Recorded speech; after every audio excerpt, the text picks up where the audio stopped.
Well, yesterday we talked a lot about this fantastic new Green New Deal coming from this congresswoman a few miles from here. Fantastic. Well, the president weighed in on the Green New Deal yesterday with this tweet. He said, "I think it is very important for the Democrats to press forward with their Green New Deal. It would be great for the so-called carbon footprint to permanently eliminate all planes, cars, cows, oil, gas, and the military, even if no other country would do the same." Brilliant exclamation point. Yeah, I love that. He's mocking in part the idea of unilateral disarmament, the idea that the U.S. would just sort of give up on this. Of course you want to make the situation better, but find a way to do it that doesn't destroy our economy, that doesn't say, oh, yeah, we're just going to cut back our military, we're going to end the aviation industry, while China, India, other big polluters are not doing the same. Yes. Yeah, I like that he tweeted that. I mean, this plan was so utterly ridiculous and devoid of common sense and so removed from the rational and the practical that I felt like the only thing he could do here was to laugh at it. I was actually feet up in the air, rolling on the floor. Your tweet was the first thing I noticed on it, which you had some great commentary on it. Unicorns, rainbows, it's crazy. You saw I first saw the resolution that came out that was actually going forth in front of the House. But what other people saw first were the frequently asked questions put out on our website. Yes, so the explainer on the website was way better. It was this raw explanation. It's where a lot of this stuff is coming from. Well, they're now having to defend the stuff that came out from their own office, not just the bill, but how they explained it. Last night, or 2 nights ago on Tucker, Robert Hockett, he's an advisor to the congresswoman from the Bronx, and he was asked about this new deal. And he was running from it because I saw the interview and he was saying, that's not in our plan. You read it wrong, Tucker. Listen to what he said, and then we'll correct it for the record. Why would we ever pay people who are, quote, unwilling to work? We never would, right? And AOC has never said anything like that, right? I think you're referring to some sort of a document that some doctored document that somebody other than us has been circulating. Oh, I thought that came right from her. That was in the background or from her office, is my understanding. No. She's actually tweeted it out to laugh at it. If you look at her latest tweets, it seems that apparently some Republicans have put it out there. So they were trying to say this is not real. I was watching it back and forth. Tucker kept pressing. His producers in real time were fact-checking that advisor to Congresswoman Ocasio-Cortez and saying, no, Tucker, this is in the plan. They were as he was because he was trying to believe, well, maybe. No, yeah, he was trying to give the guy the benefit of the doubt because he was the advisor to the Congresswoman was running from some of the crazier parts of the plan. So now the Congresswoman's chief of staff is weighing in and trying to claim that FAQ that you were talking about, frequently asked questions, has been doctored. There separately, she says, is a doctored frequently asked questions floating around and an early draft of an FAQ that was clearly unfinished and that doesn't represent the Green New Deal resolution got published to the website by mistake. Idea was to wait for launch, monitor questions, and rewrite that FAQ before publishing. So I can't even keep up because on one hand, they're telling Tucker on Friday night that's not in the plan. Then they're saying that some of these things on the site were doctored by critics. Then they're actually admitting in that statement, no, we didn't mean to publish it. This was like a draft. And so you can't even follow. They keep changing it because parts of this plan just simply don't add up. Who would put that even in the draft, that people unwilling to work should get economic security? Even if it wasn't, even let's say it was in the draft and accidentally got published, which, by the way, if you believe that, I have a bridge to sell you. But if you do believe it, this came from somewhere. Somebody wrote it down. Fire that person. Maybe it's because it's what they really believe. Right, and it was exposed. That's what I'm saying. Bingo. Earlier drafts are usually an expose of what you really think until you enter polite society or a civic discourse. Until someone says, like, you know what, let's call it Obamacare instead of Medicare for all. That's a little ridiculous. Like, we can't just talk about cows, you know, doing what they do. Let's take that out. Emissions from the farmhouse. Let's call it unicorns. Like unicorns, rainbows. The wonderful Wizard of Oz is coming, guys. I told you. You can't claim fake news when you wrote it. All right, Congresswoman Alexandria Ocasio-Cortez says her Green New Deal will save the planet. In exchange, we just give up cars and airplanes and rebuild every structure in the United States. We'll also, by the way, need to invent brand new forms of energy that science hasn't conceived of yet. How much will this cost? That's unclear. How will we pay for it? Unknown. Who will make this happen? Well, workers, obviously, though anyone who is, quote, unwilling to work will still get paid by the government.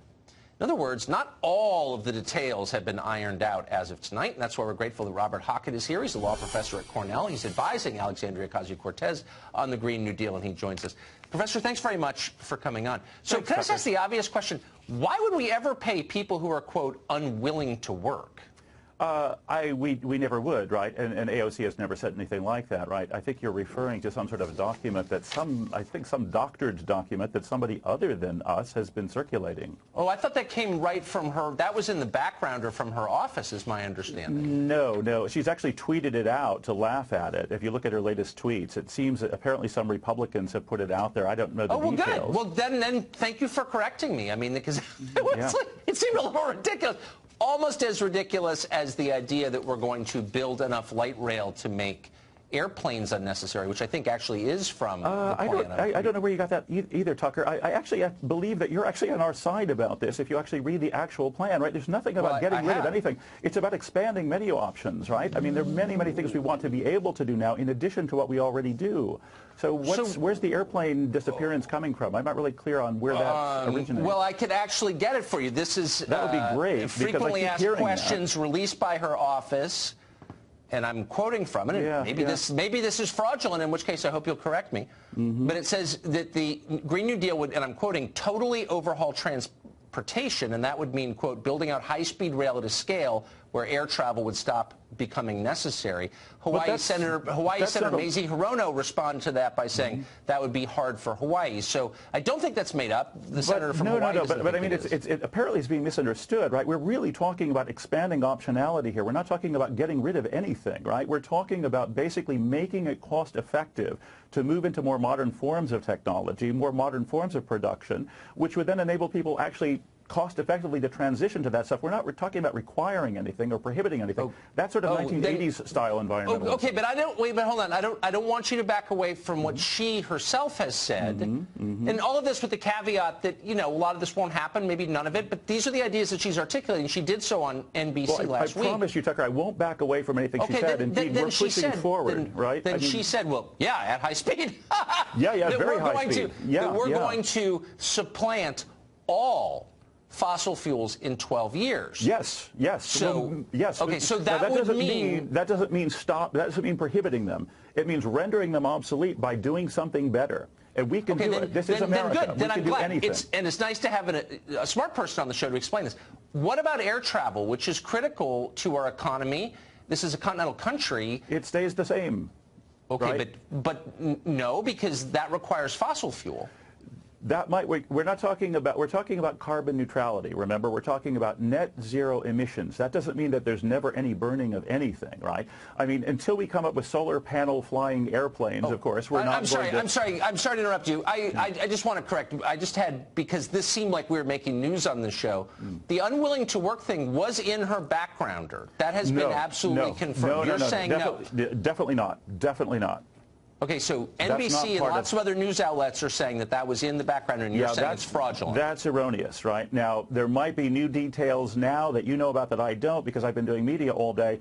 But the story all day. Yeah, I think that was actually in the document. I read it as it came out. Well, it's the wrong document, Tucker. It's definitely the wrong. Yeah, that's not us. No, we certainly don't. So what you're saying is right? We're not getting rid of fossil fuels, actually, even though you just simply were. Because no, we're rendering them obsolete for most purposes they're used for now, right? But air travel is a huge source. Hence the word most before, right? Okay. We eliminate them for most purposes for which they're used now. By rendering them obsolete. So I've got 2 gasoline-powered cars at home. But imagine how much better it's going to be when it's cost-effective to drive electric cars. But that can't be done simply by individuals, right? You have to coordinate. You have to have charging stations everywhere.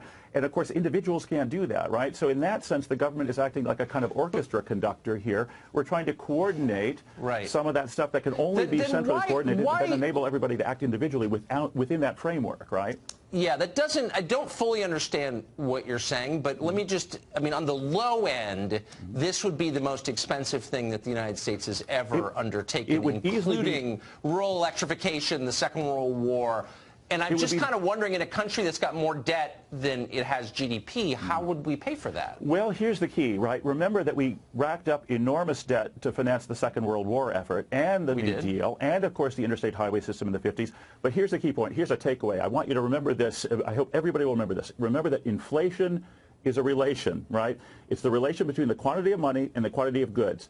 Now, if the money that you're spending is resulting in the production of a great many more goods, you have no inflation problem. More production absorbs more expenditure.